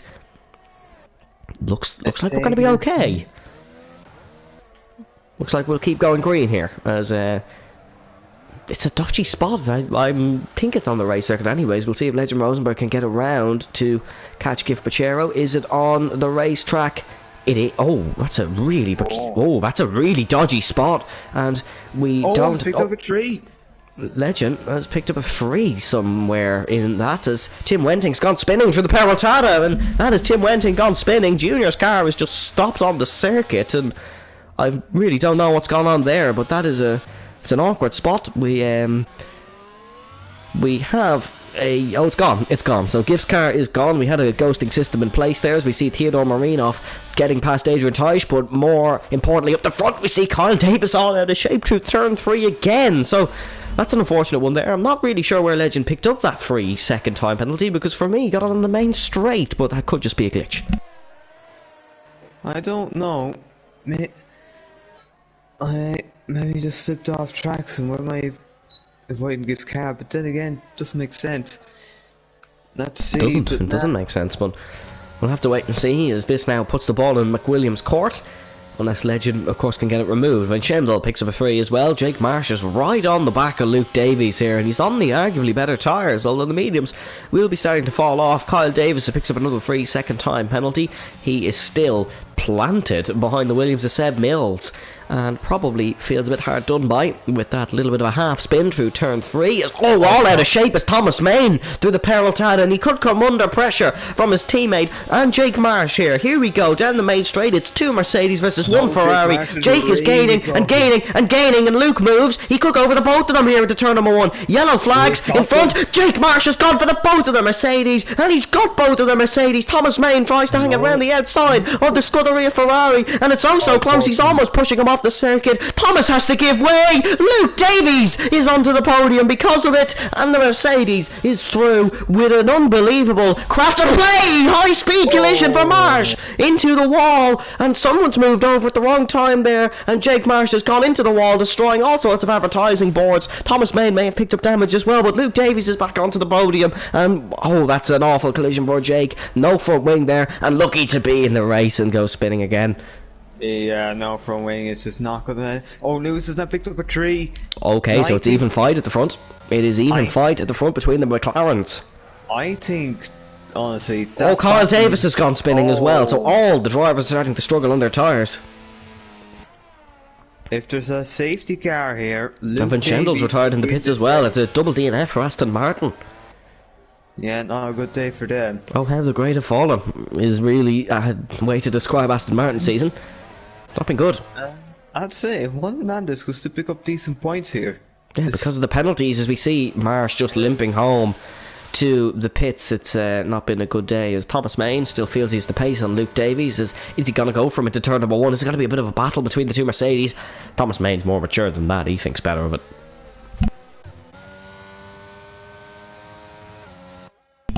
As McWilliam gaining on Rosenberg into the braking zone. The two McLarens, I'd love to see them go fighting here, but it doesn't seem like they will. They just seem to be running their own race. Thomas Main is now past Luke Davies, but of course Main does have that penalty, and he will be under investigation for that incident with Jake Marsh. We don't know whose fault it was, but he'll still be under investigation for it, definitely. Because it was a high-speed collision. As Wenting. Oh no, Mills goes round, so it's a first real mistake today for Seb Millsy, and Tim Wenting, despite having a spin, is back up to 5th, and it's going to be a great day for Haas, because Tim Wenting 5th, Borbune 6th, be the best points of the season. Yeah, it could be. Obviously, Borbune being able to pick up some points himself is now Juan's now has a penalty, meaning your lead runner without a penalty is Luke Davies, so if we had a safety car with 2 laps to go, Davies would be in prime position to win this one. That would be right. If Davies got a well-timed safety car, would be... Oh, here we go! Round the outside goes Lewis McWilliam on Legend Rosenberg. Out of nowhere, the McLarens have started scrapping. The Mercedes will do the same. Rosenberg keeps it on the inside of Lewis McWilliam, as Legend does actually keep the lead. Lewis McWilliam, is he going to go for him again? Rosenberg lifts off on the straight, and the McLarens almost collide, just like we've seen Marsh and Main do. Lewis McWilliam down the inside. Rosenberg holds it in. Lewis McWilliam leads the Mexican Grand Prix. That was almost a very nasty collision for the pair. Indeed, I have to wonder now, if that battling continues, would Mercedes be better served switching their drivers? We'll have to wait and see, but it seems to be Thomas Main with the pace advantage in this Grand Prix. That's why he's gone through on both occasions when they have come close to one another. But the two McLarens, if they start scrapping, anything could really happen, because that looked like it was a bit of an aggressive scrap between those two. It wasn't a let through like we've seen the two Mercedes do. Like, yeah, okay, it was an overtake, but it wasn't really. They didn't fight it. As Davies didn't fight Main because he knows he's going to get the spot anyways come the end of the race. But here we go then. Rosenberg's not going to be happy. getting overtaken by McWilliam, and he's going to have another go in towards turn number 1. Into the slipstream comes the Dutchman of Legend Rosenberg and Lewis McWilliam, and he's going to go up the inside of the Scotsman. The two title rivals, both in the same coloured cars. That's the only thing they have in common, because Legend Rosenberg clean down the inside, clean round the outside. Legend Rosenberg leads once again here in Mexico. Great overtake by the Dutchman. Yep, so he's rectified the events there, and it doesn't look like the Mercedes will be able to really benefit from anything here. No, it doesn't look like it. A late safety car would help. A late safety car would bring Luke Davies right into this one, but I still feel McLaren will have such a pace advantage that it wouldn't make much of a difference. Really, McLaren's only competition today, it was almost the barriers for Lewis McWilliam, but really their only competition is Gobardi and Davison, and Tyler, of course, spun, and Avesta had a quali ban, which has just kept him at the back. He hasn't made any progress, and actually, in fact, he's just been overtaken by Jake Marsh. I think it's just... Yellow flags is for Kyle Davison, and Kyle Davis's full-time debut just goes worse. It's not been a great day for him, but he's still on course for scoring some points, and the gap, it was so close between McWilliam and Rosenberg, and the gap is almost a second now. I think Tyler will be able to slip some points here anyways, so... Here we go, Davies is looking the quicker of the two Mercedes now, as he's actually lifting off on the main straight, so it looks like Luke wants to go through, but Thomas Main won't budge here, because there was a bit of weaving to suggest maybe it's let me through, Thomas, I'm the quicker driver. Yeah, I assume these two will want to work together here. Oh, here we go, Hernandez round the outside of Mills, and the Ferrari... That's a good move for Juan. Seb's all out of shape, as how has Juan did 20 laps on the mediums? The man just comes up with these mythical things in these races, and it just works, as Tyler is in for fresh softs. We'll probably still scrape some points, will Tyler Davison, but you know, I think if a safety car came out now, we'd have a very interesting finish. Indeed. I assume everyone would go for soft. Oh yeah, I think everyone would. I don't think there'd be debate about that. Maybe someone at the back might just stay out, but I think a late safety car now would really bring an element to this one, because penalties are fairly even across the field. Yes, there is penalties, but that's pretty easy to do here in the Autodromo Hermanos Rodriguez. And of course, McWilliam and Rosenberg have fought before here around Mexico City. That was back in Season 5, and it was McWilliam that came out on top. Yep, that is true. That was Lewis McWilliam. He effectively picked up a win in a season where his performances did drop off post his championship. Of course, that was the last win for Williams, I believe. Was that win for Lewis McWilliam? Williams have not been at the races at all in the past 2 seasons, as their best season was arguably Season 1, as Seb Millsy goes past Juan Hernandez, and Juan just does seem to be struggling a little bit in those medium tyres now. As you can imagine, we see drivers struggling after 10 laps on the mediums. Juan has did 21, and he plans on doing about 6 more, as McWilliam may be just holding back here. We can get the telemetry up on screen for you now. Yeah, they're both just holding back. Oh my goodness me, Lewis McWilliam. He was almost holding himself back from a collision with the barrier, because that was a huge snap. We can see the pit stops there. It's 1 stop for everyone down to Kyle Davis, who's did 2. Then it's 1 for Tyche, 3 for Davison, 2 for Marsh, and 3 for Gobardi. Investing Gobardi's championship lead would stay intact after this race, but it certainly wouldn't be he certainly wouldn't be gaining points. It's been an awfully poor race for him. Yeah, it's just not went right for him. Not at all. He had a quality ban for a blocking, which as accumulation of penalty points solving it. I'm going to have to overcut you here, Brendan. Here comes McWilliam down the inside of Legend Rosenberg, and it's a great send from the Scotsman up the inside, and Rosenberg is going to hold it here. Lewis McWilliam was not holding back at all, and that DRS gave him a great launch down the main straight, and here comes Lewis McWilliam to attack back on his Dutch teammate. The 2 championship rivals, the 2 teammates. Lewis McWilliam is going to go late on the brakes around the outside. Legend Rosenberg is not going to have that as they make contact for possibly one of the first ever times these two have made contact. They've both somehow survived, as Legend Rosenberg was almost spun round there. Legend was not having any of that sort of trickery around the outside, and it almost cost him, but Lewis McWilliam there has suffered for that, and he's struggling through the S's section. Yeah, it is minimal contact, although they have lost a little bit of time. They've lost about a second. About a second to Thomas Main, but when you have a 7.9 second lead, that's not really a lot. It's not really a lot. It would only really start becoming a concern if they start going side by side through the entire first sector. Yeah, that would be when you'd start to panic, as Rosenberg runs wide through the Peraltada, but I think it's intentional as McWilliam gets the launch on his McLaren teammate once again. Can he take the lead of the race? This is a duel in Mexico between the McLarens. He's gone for a dummy to the outside. Rosenberg defended the inside. McWilliam dummied him to the outside, and once again side by side through turn number 2. Legend Rosenberg's having none of it as Lewis McWilliam is pushed off the circuit. Rosenberg, oh so close to putting his teammate in the wall. These two are on the limits here into towards the start of the second sector. Who breaks the later? Rosenberg hangs it round the outside, leaves McWilliam minimum space, and Legend Rosenberg is going to hold the lead once again, but the McLarens have got oh so close once again, and it's almost ended in tears for the Papaya team. Jake has crashed. Jake has crashed. Could this bring a late safety car? Tyler Davison gets the fastest lap on the board. It's not too late for a safety car just yet. I think it would be the end of this lap, but it hasn't come out. It has not come out. That's what I mean.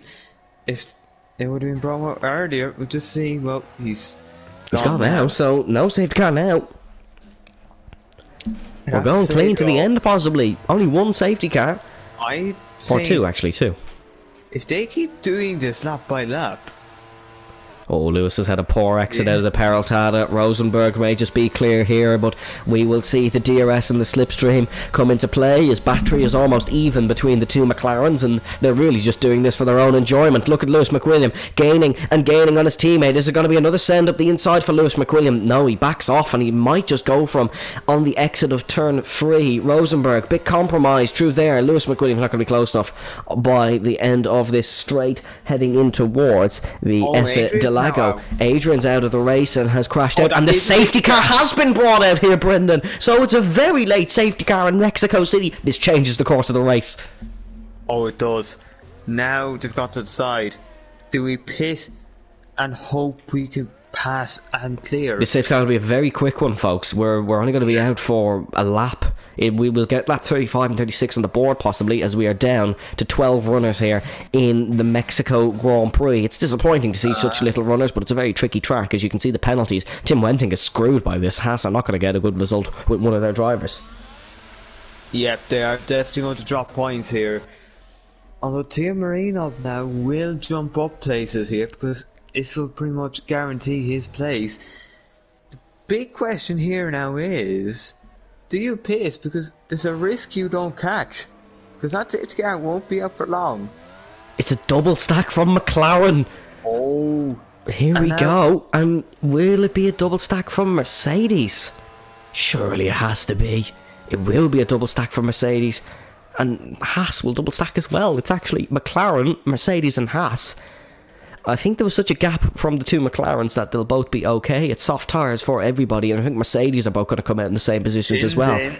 Tim is it's another 5 seconds. Tim is going to drop like an absolute stone here, as poor Bune is in as well. Hernandez has tried to go for a move on Millsy.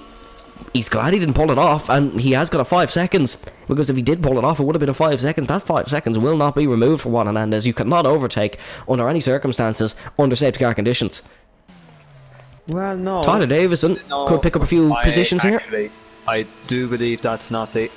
No, because I wrote the rule book, so I kind of do know the rules. No, so the pit lane's not considered under safety car. It is in Formula Virtual Racing, Brendan, as Tyler is going to gain a few spots. It definitely is. I wrote the rules. It definitely is, as Tyler is not going to gain any. He's getting 1 spot, I think, on Sam Millsy, and Kyle Davis is going to come out ahead of Avesta Gobadi. Avesta might still pick up a point if he's lucky in this one. Here we go then. Luke wants this safety car to stay out as long as possible, because the 3 drivers in front of him have 3-second time penalties and he does not. And could this famous Luke Davies luck strike again?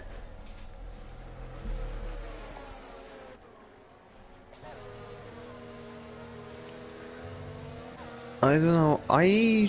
From my understanding of general rules, is the pit lane isn't considered there. Well, he hit him anyway, so he didn't get the penalty for the overtake. It was the penalty for hitting him, and obviously you can't hit a guy in the safety car. That's definitely not allowed. But we're going racing this lap, Brendan. So Here we go. It's got to be Rosenberg versus McWilliam versus Main, a battle that's not just on the racetrack, it's in the championship, and Lewis really wants to nail this restart and not let Legend get away, because Legend has nailed his 3 restarts so far. As through the Peraltada is where he's going to go. He's going to leave it as late as possible. Thomas Main seems to be dropping back a little bit as Rosenberg, he holds, and go. We go racing in Mexico. Rosenberg's got another brilliant restart, but just look at the kerfuffle here between the Haas's, the Mercedes, and Juan Hernandez. Look at this, real shuffle, wheel banging down the main straight here. As who's going to gain from this one? Oh, it's about 4 or 5 wide back here. Tim Wenting is going to try to go around the outside. Juan Hernandez is going to go around the outside of Luke Davies, and Luke Davies just needs to keep his nose clean here and not get caught up. One of the Haas's has gone off the circuit. Hernandez has gone around the outside of Luke Davies, but Juan does have a lot of penalties, of course, and Luke Davies is going to go down the inside. Don't do anything too drastic, Luke. Tim Wenting goes clean around this outside. Tim Wenting has made contact with Juan Hernandez here, pushes Davies off the circuit. Luke Davies is going to go down to about 6th or 7th if he's not careful. Borbune has just chucked his car up the inside really dangerously. Luke Davies is now down to 8th position on this restart.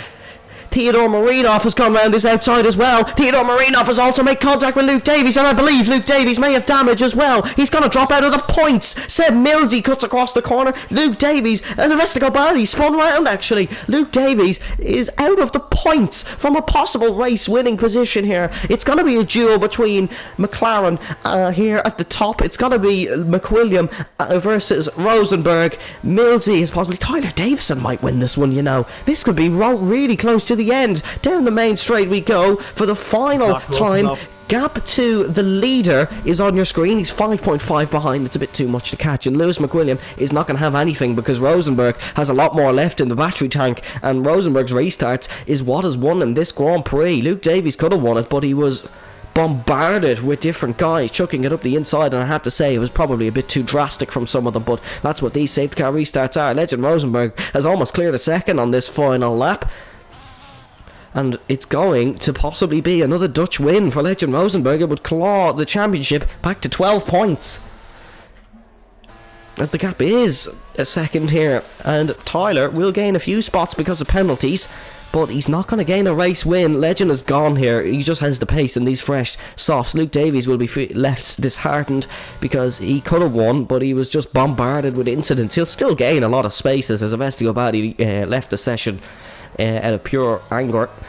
As we see in towards the Forest for the final time, the safety car restart didn't live up to its hype and there was no real battle, but it's going to be a hat-trick of Formula Virtual Racing Grand Prix wins. Monaco, France, Mexico. Rosenberg does it again. 26 points compared to none for his championship rival. Legend is back, ladies and gentlemen. Who's going to gain the spots? Davison goes to 4th, Borbune 5th. Luke has come across the line with an AlphaTauri in front of him in 6th. Hernandez will get 7th, and after that I really have no idea. But what a hectic finish here in Mexico. Legend Rosenberg wins again.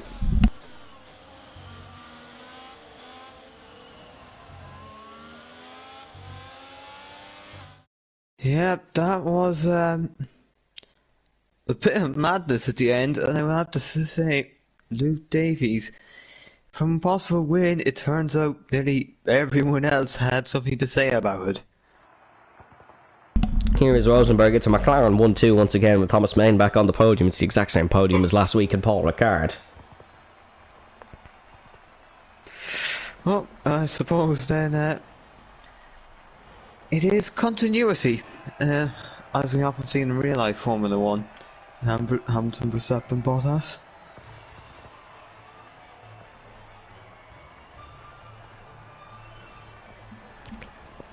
As we see, celebrating in front of the Forest Hall. Of course, you can see the fans enjoying Rosenberg as Kyle Davis is celebrating points.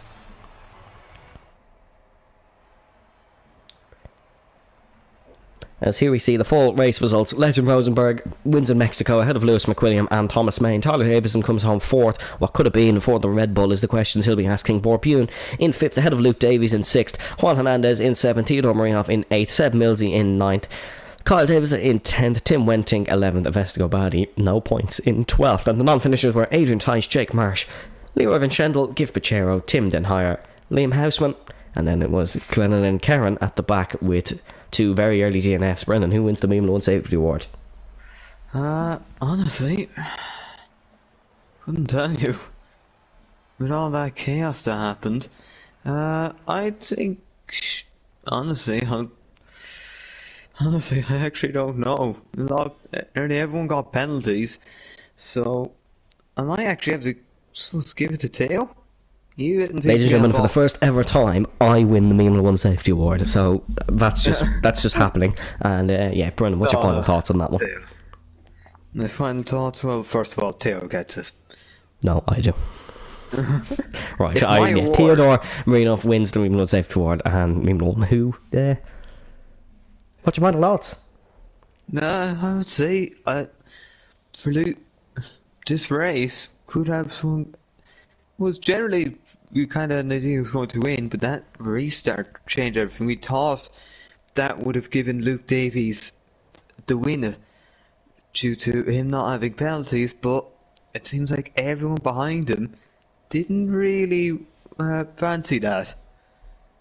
So yeah, this is, and I had to say the restart it was very chaotic. So yeah, I think will probably be a few penalties handed out, but we'll see what happens. That is all the time that is all. Let's try that again, shall we? That is all we do have time for here in Formula Virtual Racing. Thank you very much for tuning in to the Mexican Grand Prix. We do hope you join us next week for what should be another brilliant race in, drumroll please, Abu Dhabi. But will it be Abu Dhabi? Because I believe Abu Dhabi is having some issues. So you want to follow our Instagram page to keep up with all the updates. But thank you for tuning in. Stay safe, stay well, and we'll see you next time.